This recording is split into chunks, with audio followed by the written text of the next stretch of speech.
کتنے لوگ ایسے ہیں کہ جو اپنے دل کے اندر یہ آرزو رکھتے ہیں کہ وہ شہر مکہ و مدینہ جائیں، مدینے کی پر نور ہواؤں فضاؤں میں، وہ ہوائیں کہ جن ہواؤں میں میرے نبی نے سانسیں لی ہیں، اس کی وہ در و دیوار کہ جس پر نبی کریم صلی اللہ علیہ وسلم کے جو وجود مبارک ہے اس کا عکس اس کی در و دیواروں پر پڑا.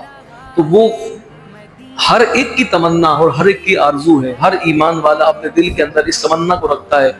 بہت سے وہ ہیں کہ جو حاضری کی تمنا تو رکھتے ہیں لیکن اور وہ وہاں نہیں پہنچ پاتے، لیکن وہ خوش قسمت ترین لوگ کہ جو وہاں جاتے ہیں، اس عظمتوں والے شہر کی ہواؤں فضاؤں میں سانسیں لیتے ہیں، وقت گزارتے ہیں، تو یقیناً یہ خوش قسمت ترین لوگ ہیں.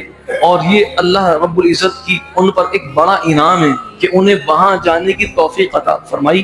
حضور کا در یہ وہ در ہے کہ اگر بندہ رب تک پہنچنا چاہتا ہے تو جب تک وہ در مصطفیٰ پر نہیں آتا وہ رب تک نہیں پہنچ سکتا. اس در کی حاضری گناہوں کی بخشش کا بھی بہترین ذریعہ ہے.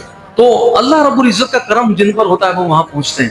نبی کریم صلی اللہ علیہ وسلم نے خود فرمایا کہ من زارا قبری متعمدن، وہ شخص کہ جو مکہ آیا اور مکہ آنے کے بعد وہ مدینہ شہر کے اندر اب جب وہ آ رہا ہے مقصود یہ ہے کہ وہ میری خبر پر آئے، تو نبی کریم صلی اللہ علیہ وسلم فرماتے ہیں کانا جواری فی یوم القیامہ، فرماتے ہیں کہ قیامت کے دن وہ میری پناہ میں ہوگا.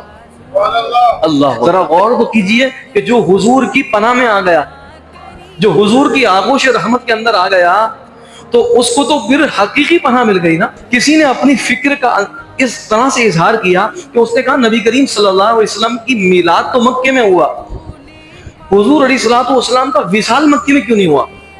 فرمایا حضور علیہ الصلوۃ والسلام کا وصال مکے میں اس لیے نہیں ہوا کہ کوئی مکے جاتا تو حج کے طفیل حضور کے روزے پر جاتا، کہ بھئی اگر حضور کا وصال مکے میں ہی ہو جاتا تو کوئی حج کے طفیل حضور کے روزے پر آتا.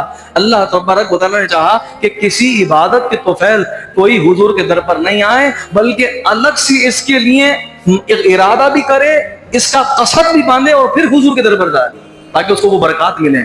آپ دیکھیں حجاج کے جو قافلے ہیں نا، وہ بعض قافلے وہ ہیں جو پہلے مدینے جاتے ہیں اور پھر مکے جاتے ہیں. علماء نے فرمایا اس کی وجہ پتہ ہے کیا ہے؟ فرمایا اس کی وجہ یہ ہے کہ وہ اپنے باطن کو حضور کے قرب سے پاک کرتے ہیں اور پھر مکے جاتے ہیں.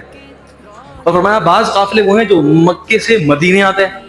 فرمایا وہ اس لیے آتے ہیں کہ عبادت تو کر لی، اب قبولیت بھی تو کرانی ہے، تو اس عبادت کی قبولیت کے لیے حضور کے در پر آتے ہیں.